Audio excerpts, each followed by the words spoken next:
allahu dul fadlil azim kum jox ngëneel deefi la yéem faadilu mooy fadlul xamiim turam wi doy na xarnu bi mooy doomi shamsun wa qamar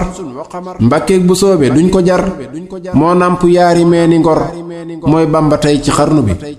sa diiti baayam lay royaat leerug cosaan ga day royaat ndey jaadi xayru muxsinaat moo donn booti xarnu bi mooy noobalub lislaam fi nun mboolem sërif ya moo ci gën doonay xuseynu wal xasan maay xaadamam ci xarnu bi ma wax la lëf ci ay jikkoom lewet woyof xànd ak sagoom niru na baay ba mat na doom hëmb na kersa xarnu bi dem na ba makkam jullikaay xaj na ziyaara ngën ji baay te andiwul xalal di jaay nawlem xamul ci xarnu bi taalifi baayam ay wayam moo donn duusi xam-xamam moo naan ci géejug xikkamam sirrom ba doy na xarnu bi